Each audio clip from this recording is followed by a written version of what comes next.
self-aware millennial. Happy Black History Month, everybody. Welcome to another episode of the Self-Aware Millennial. I am your host, J.Mix, a Black femme dialectic creative artist who likes to roller skate. My pronouns are she, her, but I accept they, them if that's your style.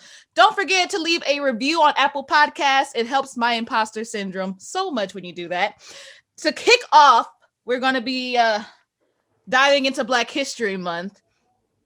So for this Black History Month, we are highlighting Black excellence in the roller skate community here in the United States and all around, whoever roller skates, but most specifically the Black culture, the Black skating culture. Roller skating experienced popularity during the pandemic thanks to white girl TikToks. It's important to note that the current skating movement, however, is not considered a quote unquote comeback or revival. Why? Because, like I said, our Black community have been keeping this hobby alive for decades. But the white girl TikToks just kind of brought it back for, I guess, the majority of people that forgot roller skating was a thing. But before we get to all of that, I'm hoping, but before we get to all of that, I'm holding myself accountable, as y'all know, and I'm giving it to y'all 100%. So I'm going to give y'all a quick update on my mental health and just some other quick announcements. The first thing I want to let y'all know is that and this is perfect because I didn't think this was going to happen, but having this music video come out at the same time as this episode, skating, I was like, So y'all, Crescent Groove is a single that I produced and it is now on SoundCloud. And hopefully by the time this episode comes out, it'll be on other streaming services like iTunes, Spotify, Deezer, and everything. But there also will be a music video that I'll be putting in the show notes for y'all. So y'all can go check it out. It was all done by me, literally everything. And I'm really excited to premiere it. Just a little backstory. I was talking to the founder of New Orleans Skate School, Bobby, and it was after a class, and we were just kind of talking about music choices for teaching, for instruction, because sometimes the songs are a little too fast to learn, I don't know, a downtown or something like that. And so I was like, man, we need to create some original tracks that have a specific purpose for certain movements or whatever. And so Bobby said that, or we were both talking about it, and that literally sparked my entire creative brain. And I was like, ooh, okay, I'm going to create a song and we're going to get it for the skate school and I got you. And so now we're here and the song is out. I would say this song has a beat where you can do the downtown. It's a really good downtown tempo. So if you don't know what the downtown is, it's one of the dance moves that you can do when you're jam skating. But we'll talk about that a little bit later. So yeah, Crescent Groove, check it out. I'm so excited about it. I really am. I've been up all night just getting everything prepared. And I forgot how difficult it is to just promote and just get things together. I can talk about this all day, but we're not going to do that right now. Let me get into see, this is the problem. I'll start talking about this and then I'll talk about this for the next 30 minutes and forget that we have a whole episode. All right. So the next thing I want to let y'all know announcement wise is that, okay, so we know about what happened with Gamestop and everything that's happening over there in the trading world, which I wasn't completely too engulfed in, but I have friends who were, and they were going crazy. I'm like, whoa, what's happening? Tell me, I'm excited too. And so basically, long story short, I was convinced by JD to get a brokerage account. So now I have one and I don't know how to use it. So send me your tricks if you are a day trader or know anything about how to buy stocks. I have a retirement account where I have been 90% stocks, 10% dividends, but they do all of that for me. I don't have to go in and pick which or whatever. So me opening this account and trying to figure out, what goes where and where to put my money. I don't know. I just need a little bit of guidance and then I'm pretty sure I could coast on after that. But anyway, check it out. Or I'm sorry, not check it out, but you know what I mean. Definitely let me know because a girl needs help. And obviously we need some more Black women traders out here anyway. Because obviously there's something that is happening in that space that we need to know about too. So to trail back to what I've been doing these past couple of weeks. I've been giving y'all an update on my mental health, and I just want to give y'all another update. So, Zoloft, as y'all know, that's what I take, 50 milligrams. If you're just joining for the first time, I've been taking it for about 2 years now. And I usually just give different, what I had been doing is just giving different side effects that will normally happen to me throughout the week. And this week, I had something happen that I don't think ever happened before. So I had an instance this week where I took the Zoloft like midday, and I took it like with my vitamins too. And what happened afterwards, maybe like, I don't know, 10, 15 minutes afterwards, I fell asleep. Like it knocked me out. I got drowsy or something. And I was asleep for like probably 4 hours. And I had never experienced that before. So not exactly sure what that was. Maybe it wasn't even the Zoloft. Maybe I just didn't get enough sleep. But anyway, it was weird. And then I should also let y'all know, mental health wise, I've been continuing my meditation. This is week 2, or at this point it's week 3, but like week 2 of meditating was very wonderful. I find, at least this coming week, I've noticed it's been helping me sleep.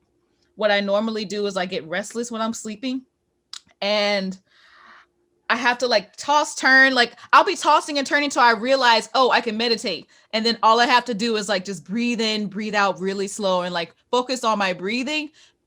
And I'll sleep like a baby. It's like, it's magic. So that's been going well as well. And then my last update, I want to let y'all know, as y'all know, I'm a skater, but I had mostly been doing like, jam skating, skating on a flat surface. Well, this past weekend, I went to the skate park for the first time. They have a skate park here in New Orleans. It's a do your own skate park called Parasite.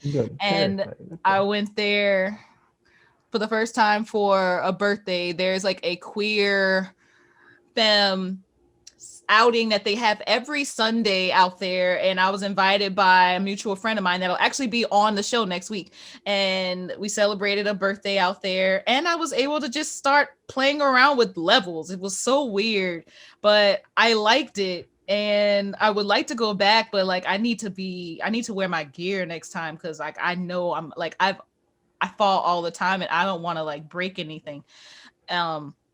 So that's kind of been my update for the week.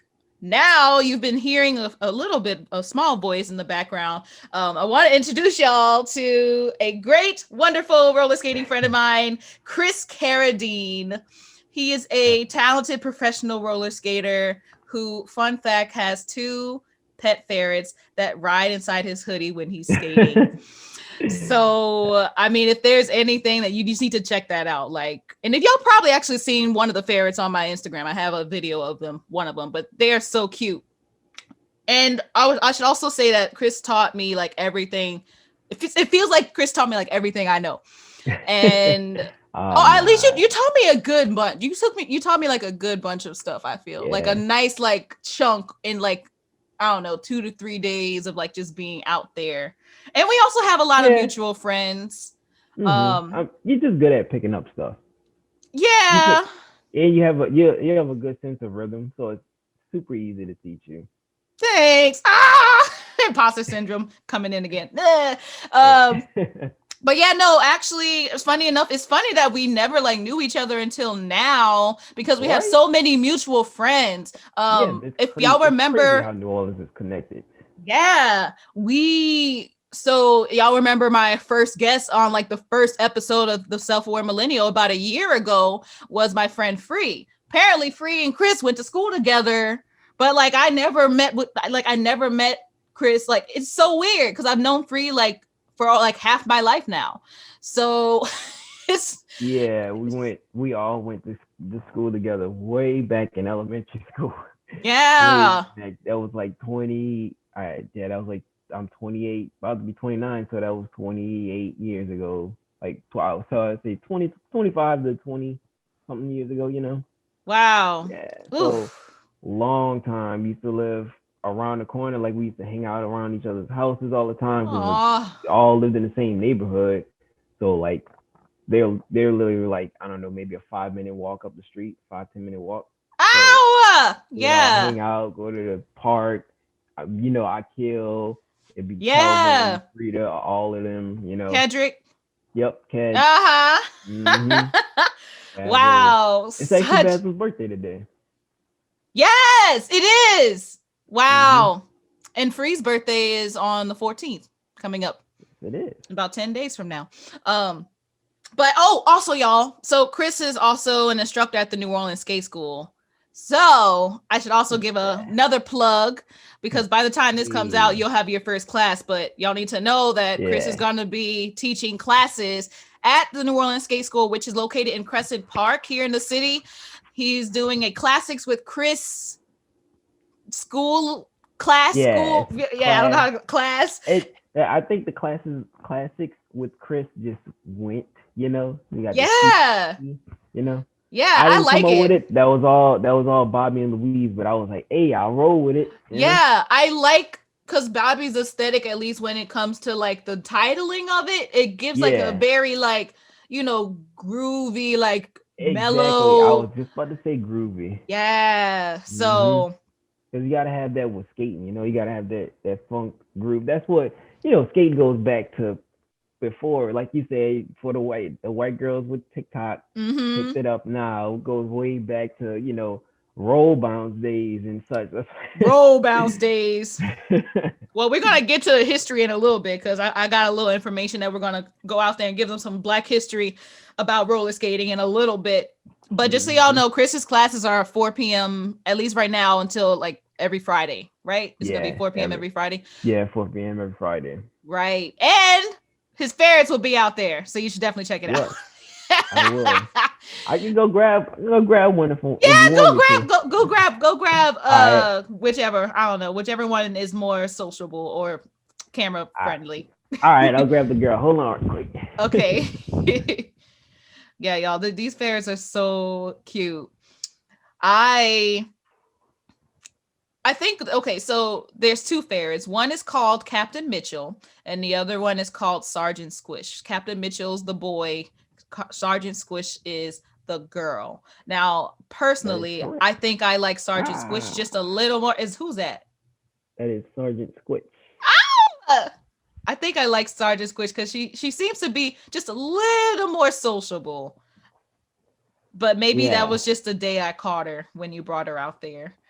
Yeah, she's like the cuddly one, and she likes to just kind of sit still. And my boy is he's like rambunctious and he likes to explore. So that's why she seems a little bit more sociable. I love it. She just likes to hang out though. Oh my gosh! As you can see. Yes, I believe Sergeant Squish and Captain Mitchell are going to be the new like Crescent Park's New Orleans Skate School mascots. They should totally make them a mascot. Yeah. Oh, okay. Yeah. We're gonna talk that into existence. Speaking into existence. That's a good idea. You're gonna have like some T-shirts with design. Have like get like Sergeant Squish with some skates on, with some skate gear. I was just talking to my coworker about that this morning before I left work. That would be so cool. Yeah. Okay. We're gonna make this. We're gonna work on this. This is gonna happen. So let's kind of get into your backstory on skating. So when did you begin skating? Like what age? Yeah. I guess technically I started skating back when I was a kid. But I have some blades. But as a kid, I dabbled in everything like skateboarding. I had been skateboarding since I was 10 actually, and dabbled in like bikes, going off ramps, all kinds of crazy shit, climbing trees. That's what I've been into. So I started like skating over there at Airline though about 9 years ago actually, because I've been skating as long as I've been working, and I've been at my job for 9 years.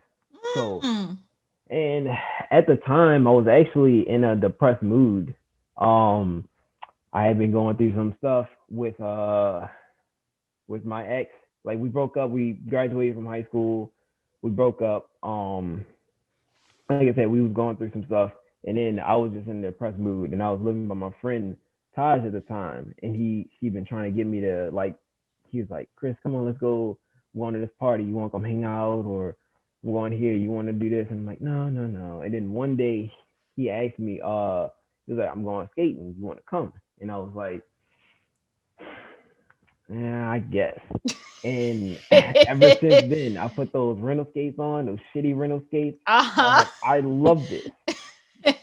Been rolling ever since. Then I got like my first pair of skates that I actually still have. I got them about a month after that, and then I got a better pair a couple months after, and I mean, what was your first pair of skates? Like, what was the brand? Just oh for right, Rydell. All of my skates are Rydell. nice, gotcha. My first pair were Rydell Diablos. They're red. Then the second pair are Rydell Jammers. Those are like custom made. Those are like $700. And then the Worth it OGs though. that I have now, yeah, they are worth it because they still, like I said, still have all of my skates, and they've all lasted. And Yeah. I'm hard, as you know I am. Yeah. I'm hard on my stuff. So y'all should see Chris. There's like videos of him now online, but like he can like jump over like whole crap like trash cans and like just really high. Like he puts those skates in really high places. Like, and it's amazing. So send me a video, and I'm definitely going to make sure I like highlight that on the Instagram. okay, because people need to see this. And I feel like all it is just people think I'm like crazy and I'm so good and stuff, but literally it just comes from just me being a jackass. Just how you've seen how me and Jordan interact. How we're always like we're playing tag on skates or whatever. Yes. It's literally all we do is just mess around. It's like, oh, I bet you can't do this, or bet you can't do that. And I just have that skateboarder mentality of like when I was explaining to you over at the park, like in order to do something, you got to get over that fear. You know, you have to push past it. Yeah, it's all mental. It's all mental. So, like so that's how I interpret. I mean, that's why I incorporated it into skating. So it's just like going from skateboarding to skating. It's like it's actually easier than skateboarding because like I was skating inside before I was skating at Crescent. So I mean, it's a lot safer. If you fall on the floor, it's a hell of a lot better than falling on some asphalt. Because I've eaten a lot of shit. Never broken anything though. But wow. Yeah, that's awesome. Never broken anything, surprisingly. Knock on some wood. Yeah. But yeah, I've just always been a rambunctious kid, and that's just my personality. I love it. And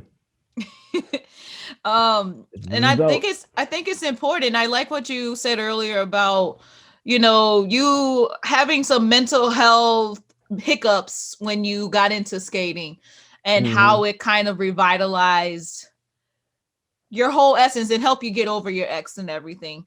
Oh yeah. I feel like that is a very common story for so many current skaters. Like skating gives them and Marlo, who was on my episode a couple of episodes ago. I forget which number, but I'll go back and check. But yeah, even myself, like skating has definitely revitalized. It's therapy for me. Something that I can look at those skates and I'm already cured. I'm like, all right, it looks like I'm about to, like and I think and then we were talking about, Marlo and I were talking about this on that episode, but we mentioned the fact that, everybody out at Crescent Park, we're rooted, it's adults rooted in play. And so it's kind of like being back out there in the playground with other kids. And, you're just kind of your curiosity, you meet everybody because everybody's like, just kind of being curious and like, climbing on things and you want to and it's just a very like free creative space. And I think you kind of get that same feel when you're out at Crescent Park just skating with others because like everybody's on their different levels of expertise and it's non-judgmental. So that's definitely one of the stories I had when I got out there. But before we get into our next segment, I have one more question because this is just a great question, and I like to ask questions like this to everybody. But if you had to sum up why you skate in one word, what would it be? Happiness. Yes, I like that. The video that my friend just made of me I that know you him. probably I seen know it. Jared. Jared. You know I Jared. know Of course you do. everybody. Of course. I Yeah. went to high school with him. Yes. We graduated in 2010 from De La Salle. And Mm. he just happened to hit me up. I haven't talked to Jared since we graduated, but he just happened to hit me up from seeing me skating. He was like, "Hey Chris, I want to film you. I want to film you." Yes. But man, I kind of lost my track of thought. No, it's Um, okay. You were my talking train of about thought. happiness. Yeah, there we go. Yeah, I didn't realize in his video, I didn't realize that I smile so much when I skate. You do. Um, I really need to get some more videos of me skating because Yes.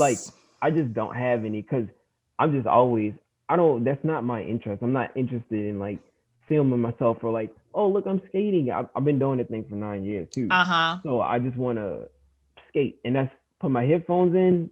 I'm in my zone. So Mm-hmm. I'm not worried about like somebody filming me or whatever, but I want to get some more videos because like I want to see what I look like skating and what I can improve on and such, because we've had that conversation before. I'm a perfectionist, you're a perfectionist, so it's like I can critique every little thing that I do, and it's like I want to make it better and stuff. See, like that video that Jared made of me, it's a really good video, but I was like, oh man, I could have done that better. I can tell it. I'm sitting there picking out the little nitpicky things. I'm the not same way. It's not okay. anything with him.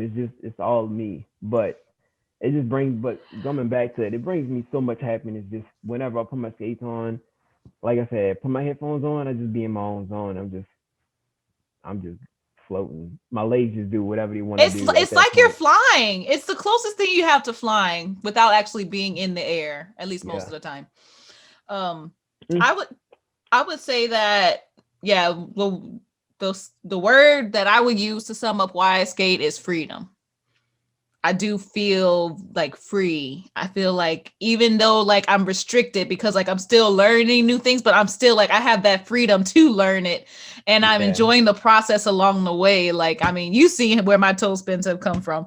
Uh they, Girl and they looking like a professional. yeah, I'm getting there and like just I have to look at my progress not necessarily and that's the other thing. Just like my progress in general, I don't see it until like months later. I'm like, oh wow, Hmm. I wasn't doing that. Like I look back on the Yeah. stuff I posted like just a couple of months ago and I'm like, dang, like I've really like, You see the difference. yeah. So Hmm. I think that's why I like to film myself just to kind of see progress. I also just like to sync my favorite songs to me skating because like that always just Yeah. like makes me even like happier that I have it. But um speaking of okay, so I was thinking about at least within this next segment, I was thinking about not talking about it, but I think it's really important that we do. And I think because we are also talking a little bit about mental health, that I want to Hmm. just dive into this for a little bit. It has nothing to do with skating, but I think that Yeah. this is something that we should definitely talk about. And I know a lot of people,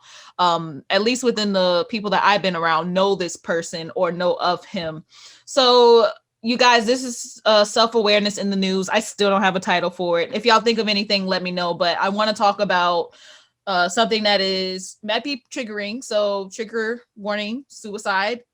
There was a police officer who took his life a couple of days ago.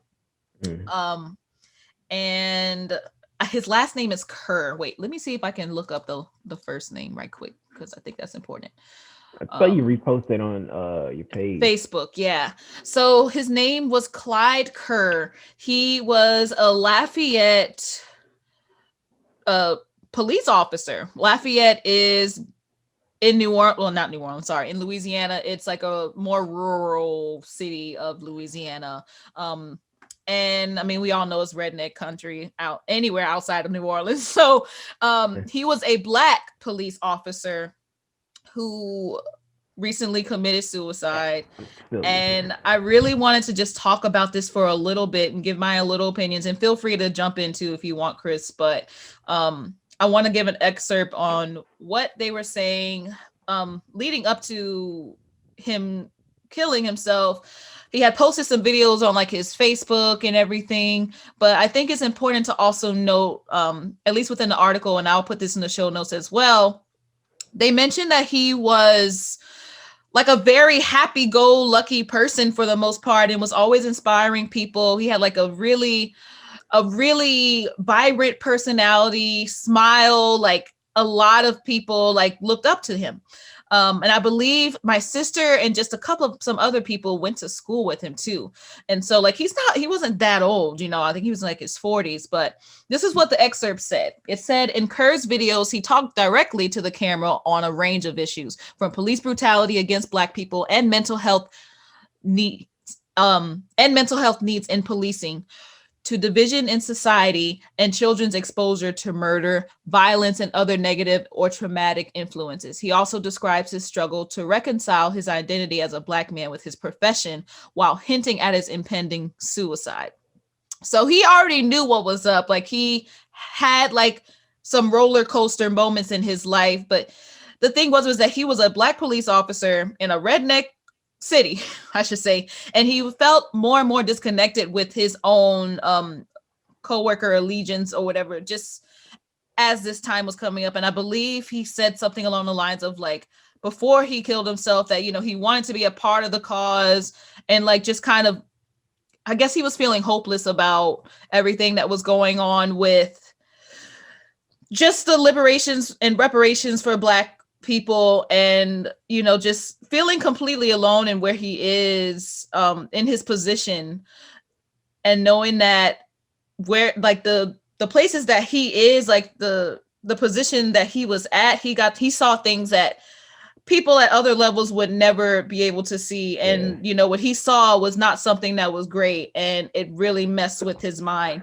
to the point of he's no longer here with us. So I mean, I wanted to bring that up only because I know one thing I'm trying to do in the next, maybe hopefully this year, is have a Black police officer come on the podcast and talk to me about these things.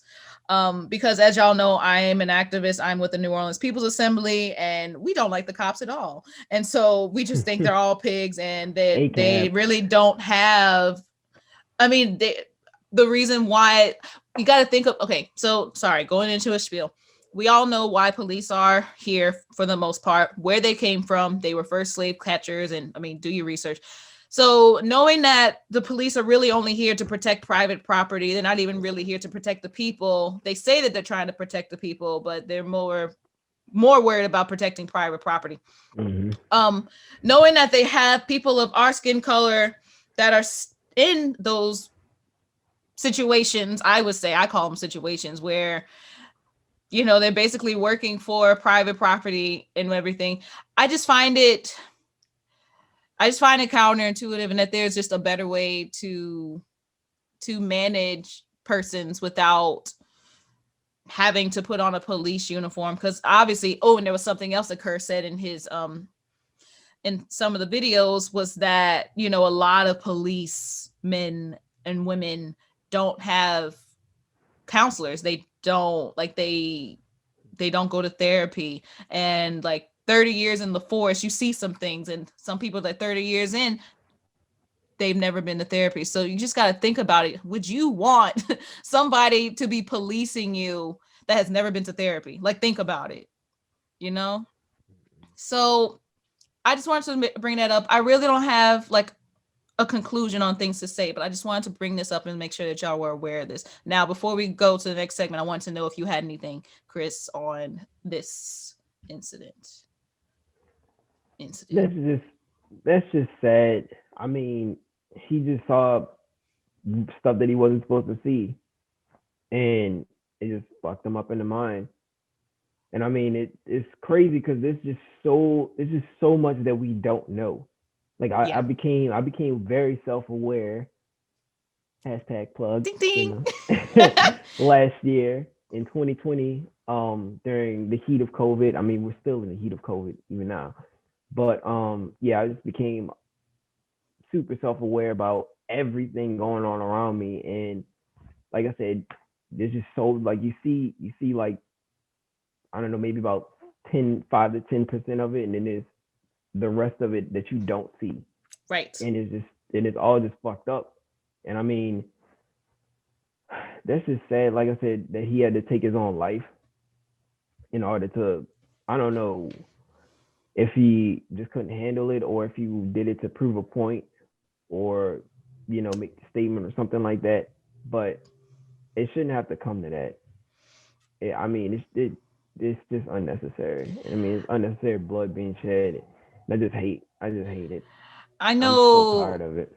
I am too. I know that, and I don't know how it is for people that live like, I mean, thankfully I live in New Orleans. New Orleans is pretty much a progressive city. And, Yeah, so I'm happy to be here, but I could only imagine living out in a rural part of any red state here and knowing that there's not really many people around you that are going to have to the same, support you. yeah, that support you. Because I feel like in his instance he didn't have enough like community around him.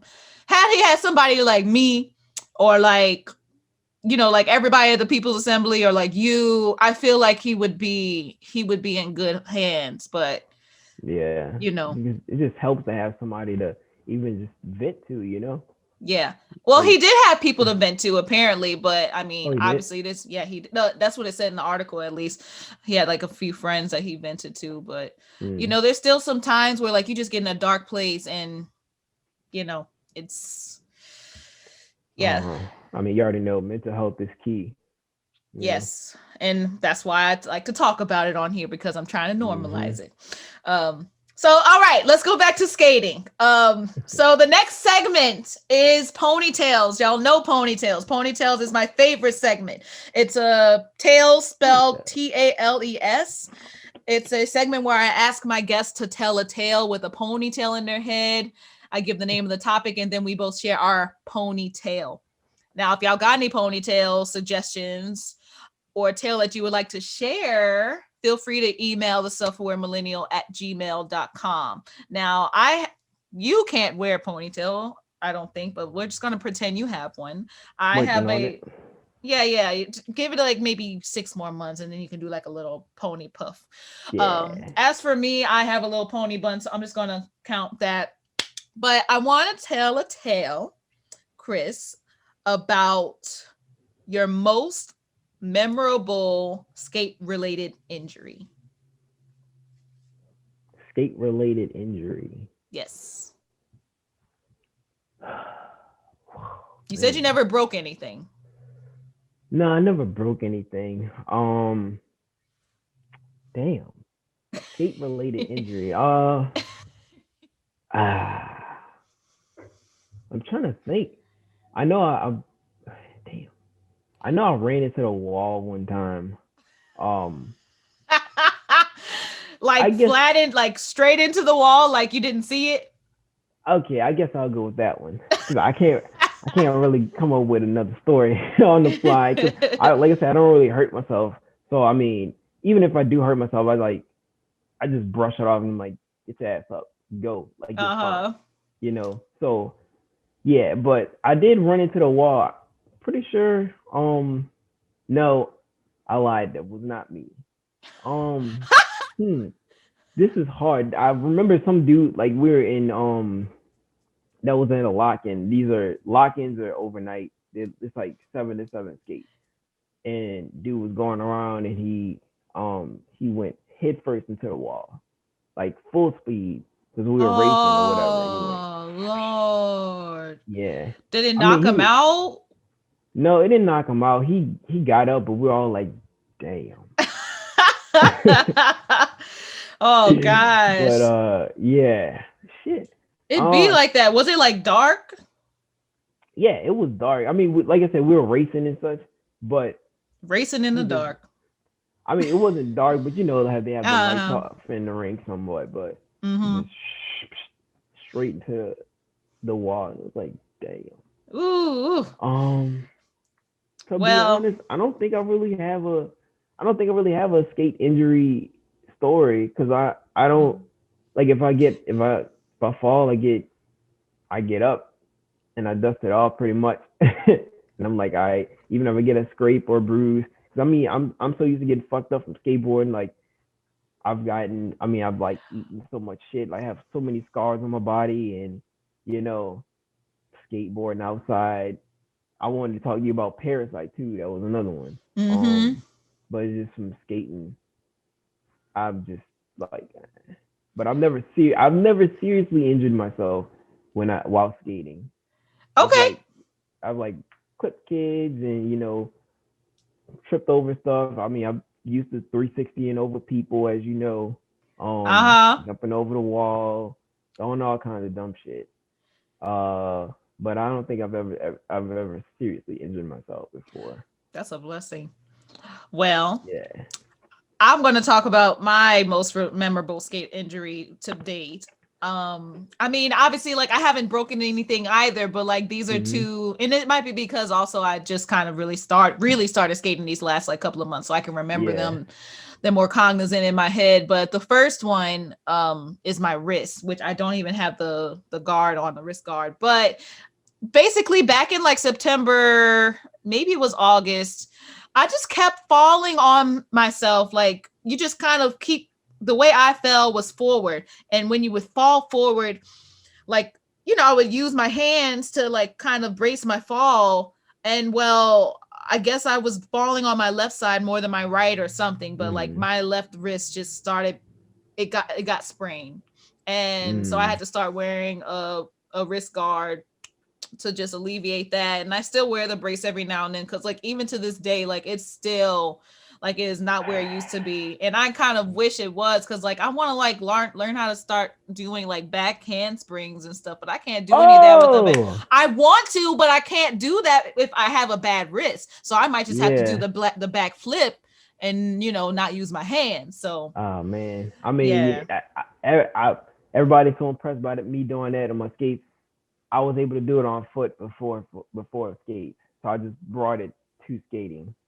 Wait, so you can do a backhand, you can do a backflip on your skates? No, not a backflip, but like you see me like pop up, or you can roll. Well, I would suggest it outside, but if you're on the rink floor, you can like turn around backwards, and then like do a flip and like and a pop up. You know, Okay, you got to that's show what. me that. You're gonna Yeah, have to show I me. can show you. I'll try to find a video, or I can show you at the rink. But like I said, not at Crescent, because you're gonna, as soon as you hit that asphalt, you're not gonna slide. You're gonna. Yeah. Mm. So Well, yeah. the second injury I actually had was about 3 days ago. You weren't out there. It was the day that I think you said you were there and then you left. But Oh yeah. I was filming for the music video, and we turned my song on the speaker so that we could all hear it for like the first time, and like we all started grooving or whatever. I had my video camera in one hand, and I think I had like something else in the other hand. So I didn't have any, like if I were to fall, like whatever's in my hands going on the ground. So Yeah. I lost my balance and I slipped really bad. I Mm. hit the ground, hit my head on that concrete. I saw I saw a Ah. flash, and I thought that was it. Thankfully I was Ooh. okay, but I had to just like I thought maybe I had a concussion or something, but it turns out I was Yeah. fine. I had a nice dent in my head and I still feel it a little bit, but yeah, I've just been trying to take it easy since then, but it was bad. I mean, just ask anybody that was out there. I mean, they Damn. all looked and they were just like, "Are you okay?" Mm. It was bad though. But funny thing, like that's not the first time I've hit my head on that concrete, but this is like the first time I've hit it and saw flash. Yeah. That's kind of That's important. The flash is important. Yeah, and I mean, thankfully I had my braid, so it kind of cushioned the fall. So Okay. Yeah, you got a little cushion up there. yeah, just a Yeah. little cushion. All right, so let's get into our main topic. We're going to talk a little bit first about the brief history of Black skate culture in the United States. So before the white girl TikToks, before ATL, which I've never seen actually, and before roll bounce, the black skating community, as we said earlier, they've been holding the skate culture down. Even as it died off, after the roller disco era, the black community is the primary reason why many of the remaining roller skating rinks are still in existence. Let's be real. So the roller skating culture has prominent roots in the early civil rights movement. I don't know if a lot of people knew about that because we think about roller skating, we really think back to like the 70s, and Yeah, that's it. But yeah, it's this about to was, educate me. yeah. Let me educate you right quick. And just so y'all know, I'm gonna also put some resource links in the bio or the show notes if you would like to check this out. But one of the first sit-ins for like civil rights ever was in 1949 in protest of what they called the White City roller rink in Chicago, who basically segregated the black skaters from going to their rink. And I mean, like, it's just funny that the rink was called White City Roller Rink. So, like swimming pools, water fountains, and restaurants, roller rinks were segregated for a very long time. And there was the first sit-in was in 1949 at that point. And the funny thing is that even even now, like the black community, and I don't know when this happened. I know you were at the rinks a lot more than I was like these last couple of years, but do you Yeah. happen to remember when police or like security started becoming a thing at roller rinks? Because I feel like it wasn't always a Ooh. thing. I have no clue. I know it was Mm-mm. okay. So I know that at least on like adult nights and stuff like that, I've noticed that there's higher security on like adult nights, which tends to have more like, black roller skaters coming through versus family skate, Mhm. like family nights and stuff, or Oh, you family talking skate. about the rinks nowadays? Yes. Yeah, I thought you were talking about back then. I don't know when they started doing it, but they've always had security since I've been there. But they've tightened up, like specifically at airline because that's why I started skating at was airline, and airline is it's a little more raunchy than skate country. But I Uh-huh. love it over there because that's what me Malik is from. I've been knowing it's crazy. I've been knowing Malik since he was like 13, and Oh. he's what like 20. I think he's like 21 or 22 now. So Oof. I guess that been knowing him for that long. But airline has been more raunchy and they've allowed more people. And I remember this is one specific time that I went. And this is when I really stopped going to airline. I switched to skate country. Um, or started making a transition. Mm-hmm. So it was on a Saturday night, and at the time, airline would allow like 1,000 people in the building. Um, Who in there? yep, in there. Holy, that's too many And people. on this night, on this particular night, this was like 6 years ago or something. They had Uh-huh. 1,200 people in the building. They had 1,200 people. So like they have everybody skating on the floor, which was probably maybe I don't know, maybe only a handful of that number. The rest are just on these side Everybody's just on aisles. the sides. Yeah. And I mean watching. It's you can't. I hate skating like that because you can't. It's way too many people. You can't do shit. You So can't like go ahead, go ahead. I oh had nah, comments, you but good. no, I was just Nah, saying you because like even when I'm at skate country sometimes, like I'd be there and like everybody, like most of the people aren't skating. They just like, on the side watching yeah. or I was whatever. just watching. And I normally just stay on the rink for like the whole time because I don't want to be in amongst like the crowds. Is this Hmm. COVID? Like, Yeah, and it's boring sitting on the side. I mean, but that's what they come yeah. for. I mean, when back when you're a kid, that's it's a roller rink. That's where you go to hang out with your friends. Make out shit like that. So you go. So it's not so much about skating. It's about like fashion and showing off. Cause I mean, I've seen it all. With because I've always been older when I was skating over there. But anyway, Mm-hmm. back to the story. So, like I said, they had 1,200 people in there, and they had they had total of 9 fights. 9. They had five fights inside, and then Leon, he was the manager at the time, he shut it down. He was like, all right, it was like 9 p.m., 9 something. He was like, all right, fuck it, we're shutting it down. The rink closed at 9. I mean, it closed at 11. Whew. But he was like, it was 2 hours in. They had the five fights. He was like, fuck it, too many people. We're shutting it down. So everybody flooded from in the building to outside, and then like all of the kids were in the parking lot, and there's nothing with them. So they had four more fights outside. They Oh my had more gosh. cops being called. They had a bunch of people in handcuffs, shit like that, and it was ridiculous. And then Oh. after that, I was just like, you know what? I'm gonna stop fucking with airline like that. I'm gonna stop going to them on Saturdays. I'm gonna go over there to skate country. Mm-hmm. So then I hopped on my bike because before I got my car, I used to commute on my motorcycle, well, my first bike. So I used to ride, rain, all of that. Doesn't matter. So I was like, you know what? I got my bike. I'm gonna start going over to skate country. So I started going to airline. This is back when I was skating like 3 days a week. So I would go to airline on Fridays, skate country Saturdays, and then back to airline on Sundays. But then I started making the transition more, and I started going to skate country on Fridays and Saturdays, and then airline on Sundays, and then I stopped going to airline on Sundays, and that's when Mm. I met Jordan, and that's how our relationship, our friendship happened, and all of that. But so I mean, you just meet so many people. Like I met people that I still talk to nowadays, like Jordan, it's Hung, is Kesley, my fiance, that I met Uh, over there. I met her over there through Jordan from skating. So oh, I mean, there needs to be like a skaters uh like a dating service for skaters. a You know? dating service for skaters.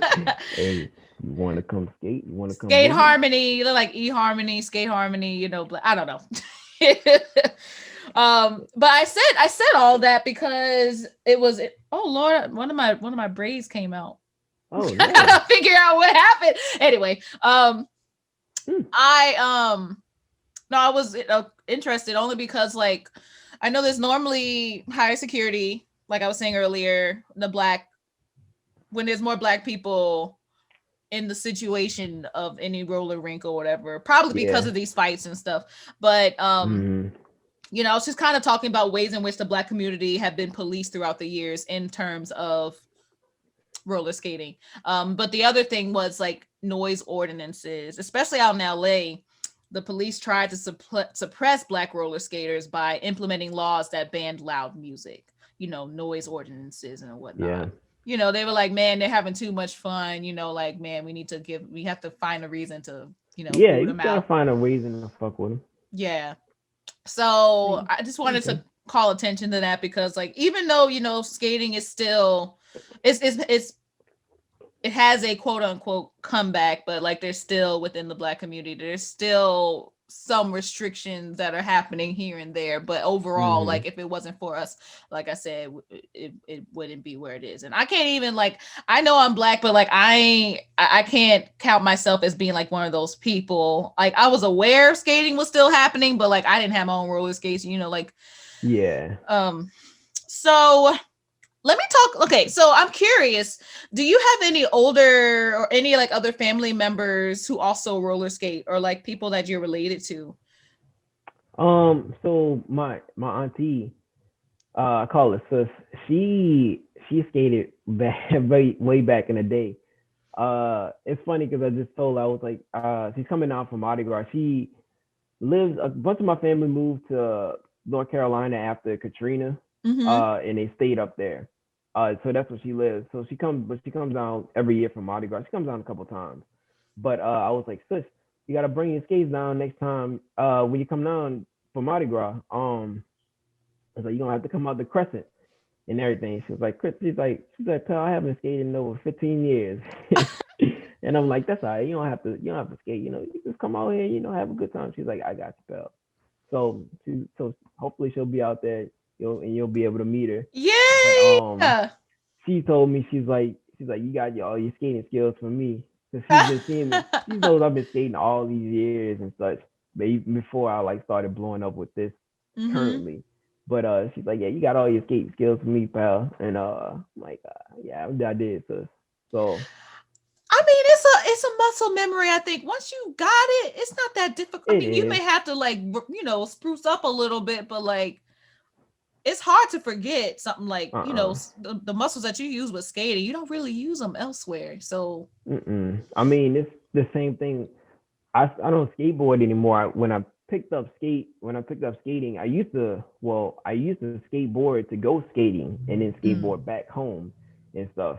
But like I can still go hopping. I got my boards actually right there in the back. I have a long board and I have a short board and I have a mini. I mean, me and Kes, she knows how to skateboard too, and skate obviously.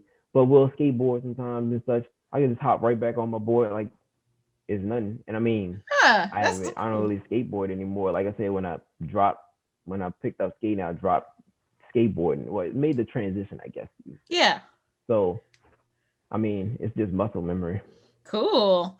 Yeah, I don't have any family members that I know of that roller skate, like really roller skate. You know what I mean? I know they can all probably roller skate, but like, not to the level of, at least what I'm doing right now. Maybe I do when they're Yeah. gonna come out of the woodworks and be like, I got a video for you. But I haven't experienced that yet.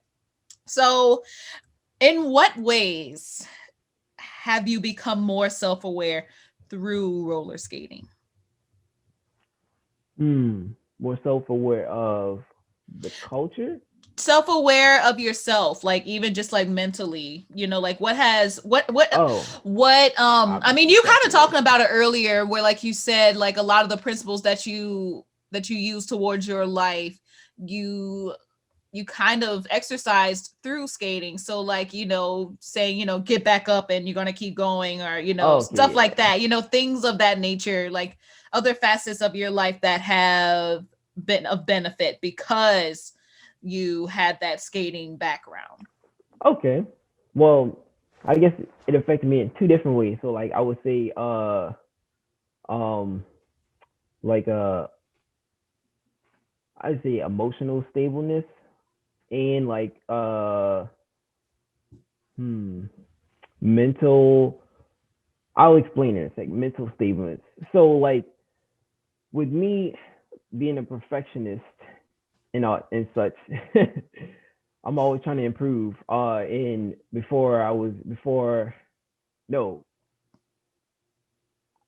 when I started skating, no, I'm sorry. You I'm good? going back because I'm tracing it. I'm tracing it back to the beginning. All right. So Okay. before I started skating, I was skateboarding, Yes. and I used to commute on my board and everything. So that's how I used to get to work. I used to catch the bus and skateboard. So if I didn't feel like waiting on the bus, I would just skateboard and it'd be faster. I get I could literally skate from my mom's house in Gentilly to my job uptown in about like 45 minutes. Whew. 45 minutes to an hour.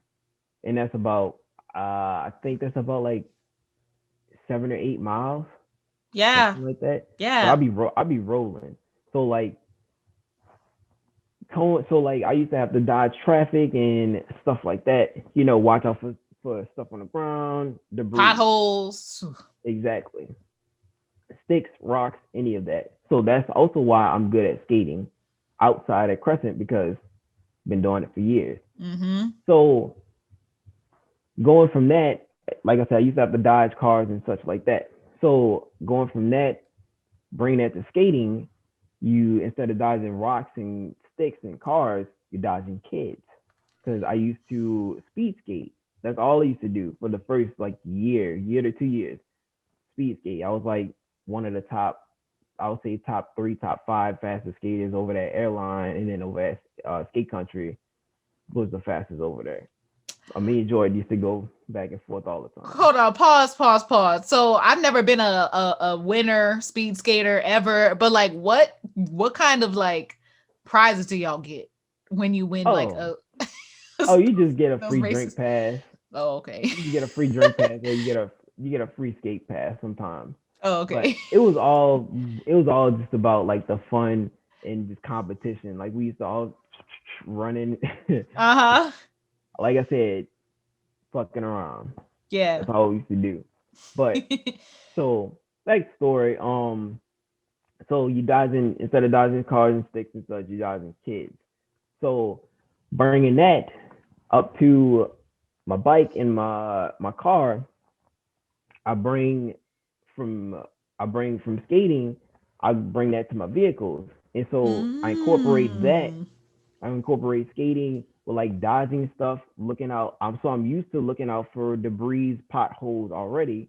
Yeah. I'm used to dodging cars, so I bring that to my bike, and that made me a better rider because I took the class over there at Harley. My bike friend Mike taught me everything I need to know. Um, he even now he's still teaching me. But I brought that to my bike, and so like I'm safe and smart ride up when I ride. I wear all my gear and such.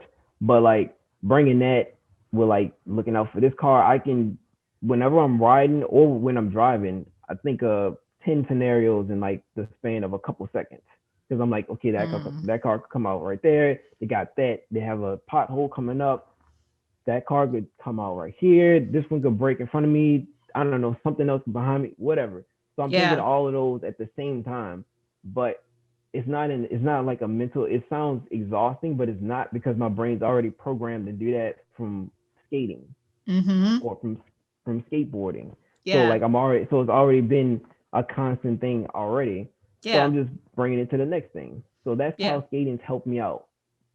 Like that's why I was trying to say my mental awareness because I brought from skateboarding to skating to my vehicles, and I mean that's relating in real life because I mean That's a nice progression.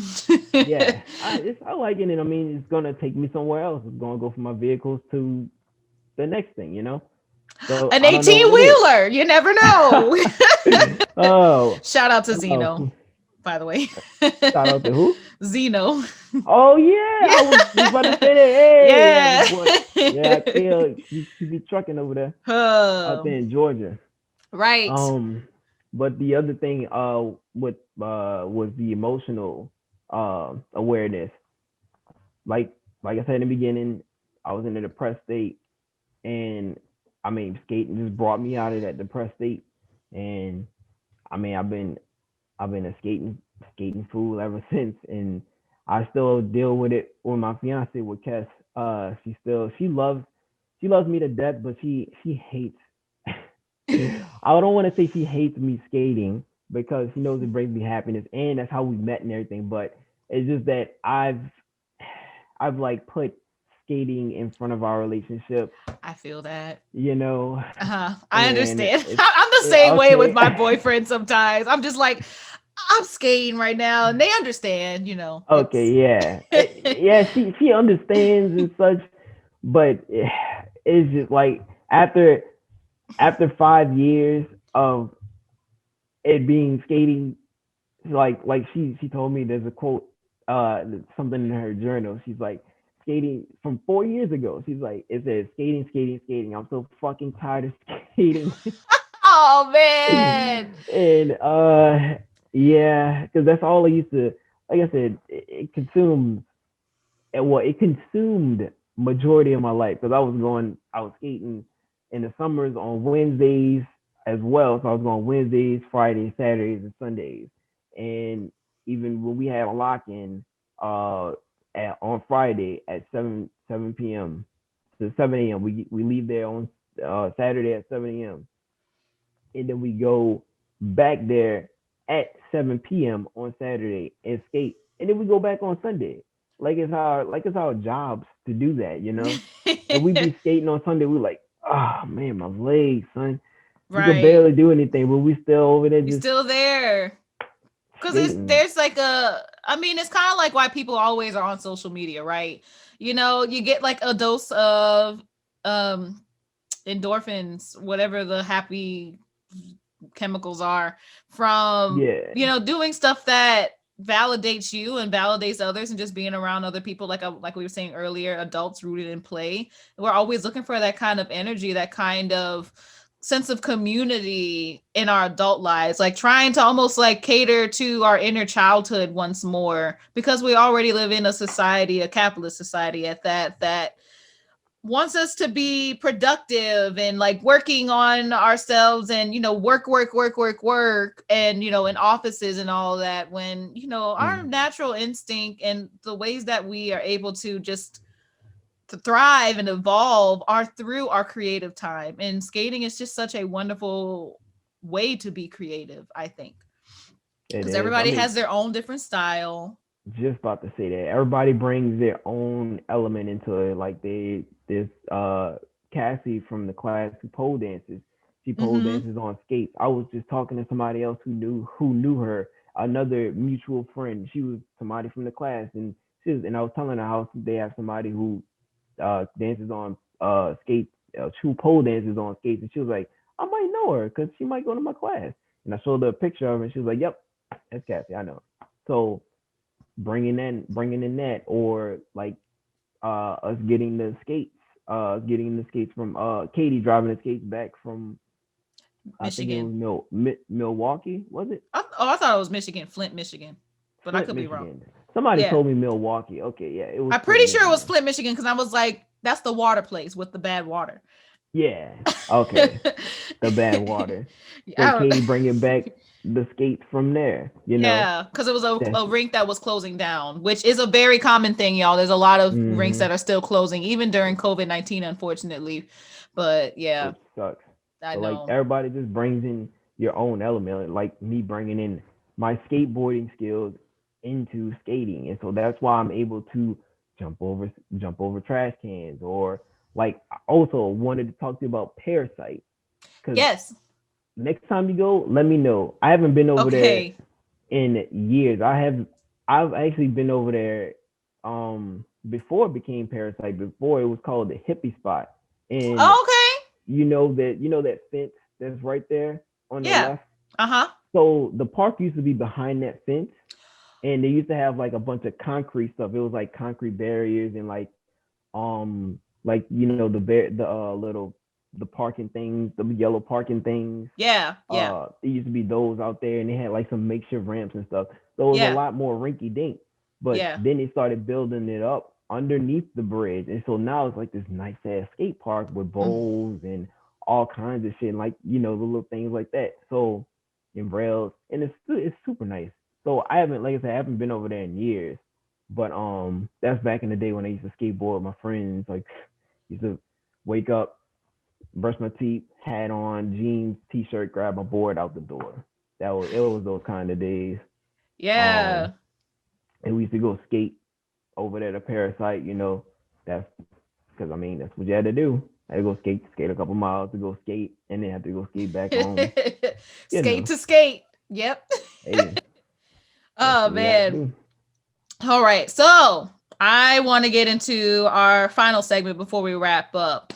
This is something I hadn't been doing for a while because I just, we run out of time, or I just didn't have anything. But this is called my Instagram handle is called J.Mix Explains It All, because I like to explain things. But this is basically like the 90s Nickelodeon show, Clarissa Explains It All. That's where I get the name from. If you ever saw Clarissa Explains It All with Melissa Joan Hart on Nickelodeon. Anyway, it's an advice column where we give feedback to listeners on topics that interest us. And if you have you want me to give you any advice, send it to like my Instagram bio, or I also have an Ask J.Mix section in my Linktree bio on my Instagram. So this J.Mix Explains It All is going to be dedicated to skate questions. So I got a couple of them, and I just want to answer them. And feel free, you can also answer them too. The first one is, how did you get so good at skating? You look like a pro. I wonder who said that. I don't know. You do look like a pro though. Well, we thankfully already had like I don't know. I guess I didn't really talk much about my experience with skating. No. I've been doing a culmination of things throughout these last couple of months with the podcast. I've been letting people know how I've been enjoying skating, but I never really told them like the story on background. My background. Yeah, let me go into that for a little bit, sis, just so that it'd be on record. So My story's like a lot of people, kind of like you. I got a pair of blades like back in like, I don't know, when I was like 8 years old. But before that, I was going Mm-hmm. to our family school family fundraiser things that they were happening at Airline Skate Center. They had the Yeah. fundraiser nights. And so I would just take, we would do the rental skates and I'll go skating. And this would be like once or twice a year, right? Mm-hmm. And so that would be like the only time I would like be skating. And every year I would get better because I would know how to skate. Um, but that was like kind of the only times I would say that happened. Like I think I started going to the skate nights around like when I was might have been like first, second grade, maybe third grade, up until like seventh grade or something like that. And then I took a long Okay. pause. I had a pair of rollerblades, but they didn't fit my feet right. They were very uncomfortable, and I didn't So really you didn't skate in wear them them. much. Yeah, so I didn't wear them. And like throughout my life, anytime I went up north, which was like never, I would go ice skating like once every blue moon. Whew, I love ice skating.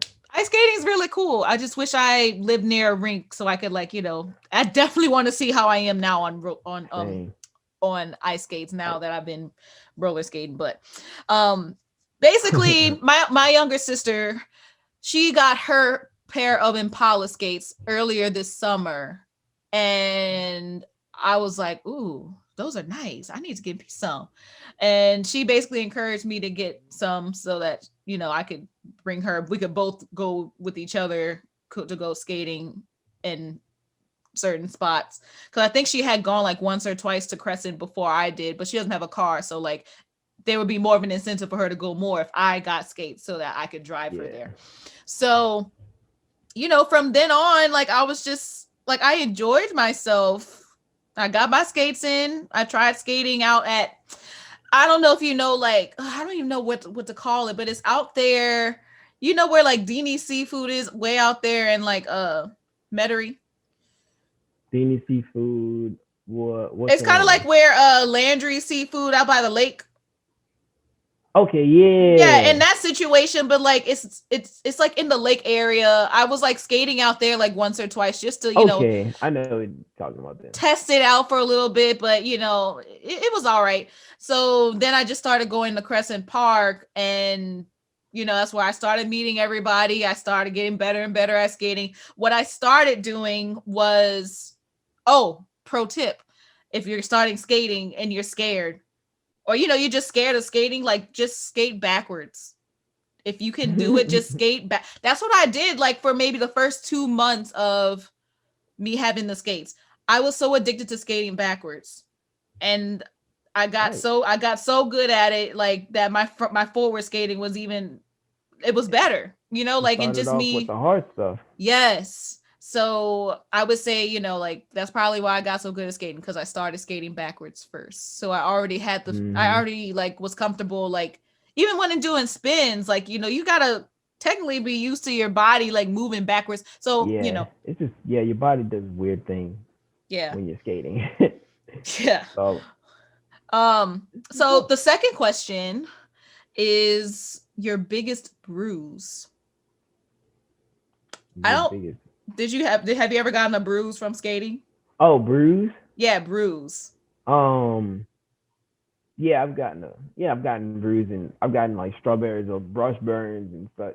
Oh, okay. Yeah, I've gotten a bunch of those from skating because, as you know, I fall a lot, and because I just don't care because it skateboarding mentality. Like I said, it's a lot different falling on the rink floor rather than falling on asphalt. So I wouldn't say it's like falling on a Yes. pillow compared to concrete, but it's a lot better. So I'm just like, oh, Yes. this is easy. So I fall all the time, doing stupid shit. But I mean, that also helps me improve. Right. So That's I've what I gotten tell a bunch of everybody. those. Yeah, I tell people, I'm like, they're so scared to fall. I'm like, you have to not be scared to fall. That's where the magic Hmm. lies. Yeah. Once you get over that fear, Yes. you get better a lot faster because the people who we have them in the class and we have to be encouraging and such, Yes. but the people in the class that are just tensed up and such because they're scared of falling, I want to shake and be like, loosen up, you know, loosen up. You're gonna get over it, or just once you get over that first fall, you be like, okay, it gets a little easier. A little less tense. Unless you seriously hurt yourself, then they're like, okay, I'm taking my skates off, done with that. Yeah. So, uh, Yeah, well, I've gotten a lot of bruises, but like they've all cleared up. I don't remember actually having a big one. I think it would probably be somewhere like on my elbow. mm-hmm, Honestly, I think that would probably be the biggest one I've gotten. I'm sure if I was like bald, I would have a bruise on my mm, head right now, or I probably have one, but you yeah, can't see it. Okay, this is mm. a good one. I think this is somebody that wants some skates. They're asking best place to get some good quality custom Good quality skates. custom skates. Yeah. So, uh, hold on. What up? Where's the phone at? In the Oh, in they're this right next to me. community, in the community right now, we are getting some people just within our own circles that are starting to do their own custom skating. So I like that too. Like, Yeah, like whew. your boy AJ from Mm-hmm. Malik's friend. He's customizing skates. Uh, Yeah. he's like doing this. He did a really good job too. I Yeah. don't know if you saw him or not. His own skates. He had some little vanilla juniors, and he customized them. He drew Danny Phantom on them, and like his skates look fire. So he paints them or draws on them. Okay. Yeah, he hand painted them. But so here's a plug for Idell. These are my skates. Mm-hmm. These are the OGs. Uh, but what I don't like about Rydell is that these things are like 700 $600 now. Yeah.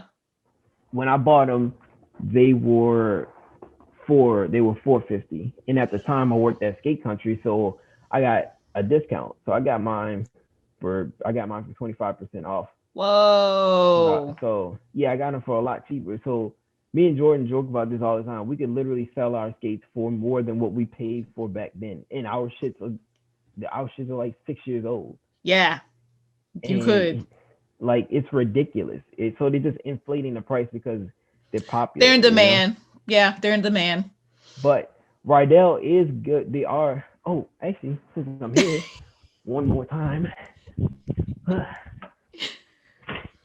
You just need to start like a skate collection. Or shoot, you should bring your skates out to the school and just start talking about them. I'm sure that Yeah, people would listen to that. nobody ever gets to see these. These are my school skates. Ah, These are the ones. cool.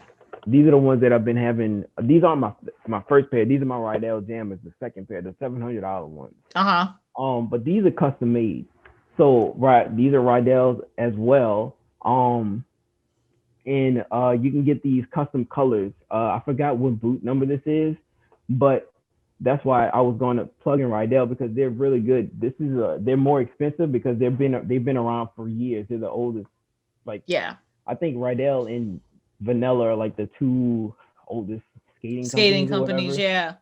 But Also, for YouTube, y'all, sorry. If you're on YouTube, you can see these skates. Obviously, if you're listening on the streaming yeah, services, you can't. So check out YouTube to look at these skates because they're pretty cool.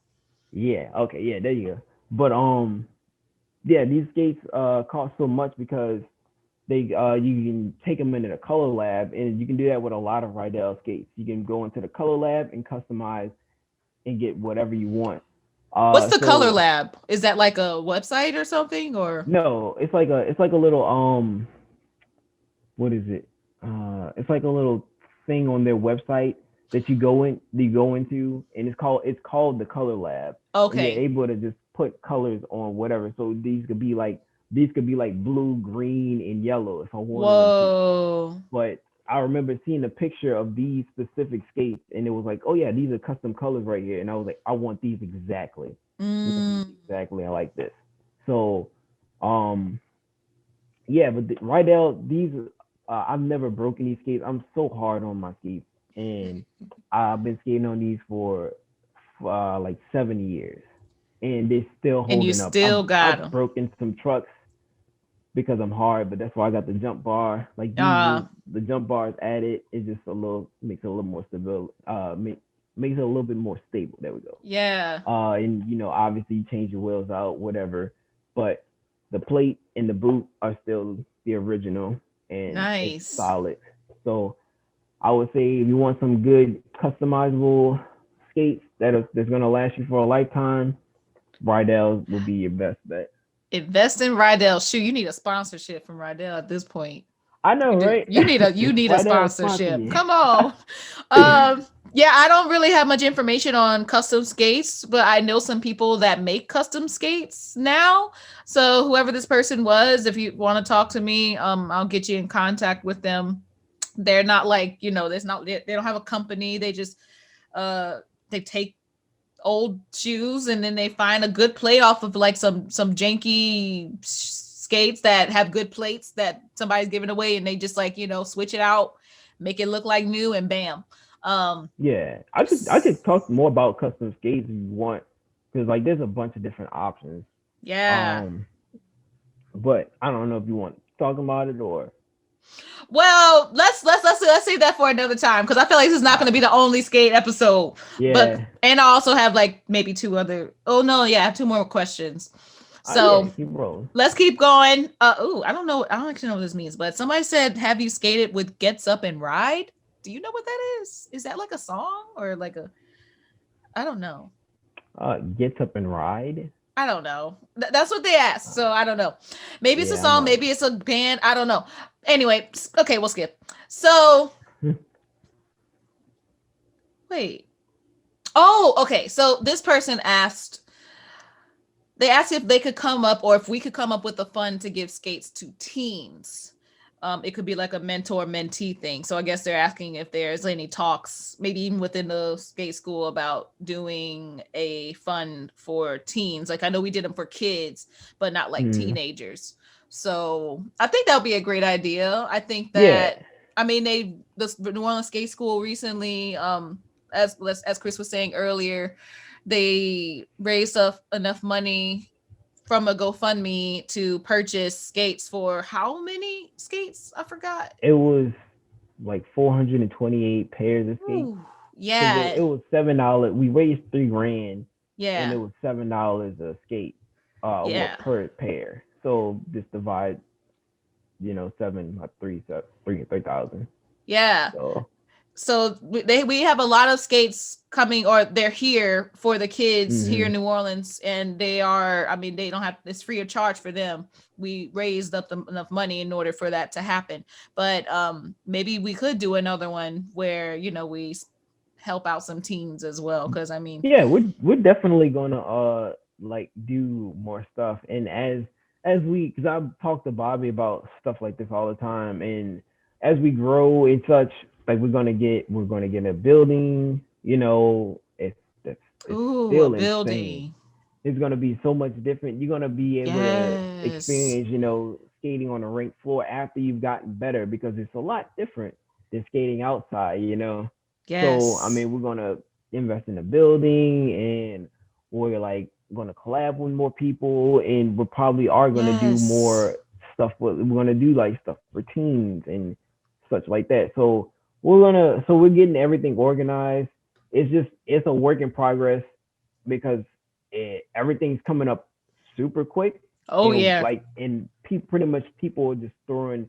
It's like, hey, we want y'all here, or hey, this is happening, or we're still trying to. We don't even have like uh um um a syllabus. There we go. We don't even have a syllabus for like the classes. We were talking to Bobby about that, because we need to have like a set thing for each class, instead of just being like, oh well, winging it. yeah. So we're still getting everything organized and such, but I mean, there's no rush, and Mm-mm. we're doing it all for like the community, and it's just fun. We're not in it for the money, or we're not trying to meet a quota or anything like that. It's just all the community thing is just that's just skate culture for you. Yeah. Oh, that's That's just so skate cool. culture. Think if It's there'd just be like a coming skate together. rink. Oh my gosh, if we could just like get a skate rink going. Ooh, that'd be We that'd you be know we it. gotta we know we're gonna have to call it like Crescent Squad or something. Plug the Yes. video. Yes. I'm Ayy. definitely, yeah, this is fun work for me. And I think that's why I'm just so excited about this video that I did. I mean, I'll talk about that a little bit more off mic, but just because we are still recording, I'm going to go ahead and let's do some closing remarks. So Chris, make sure that you give them your social so that they can follow you, and all right. yeah, tell them where you at. All right. So I am on Instagram as squirrel underscore nuts.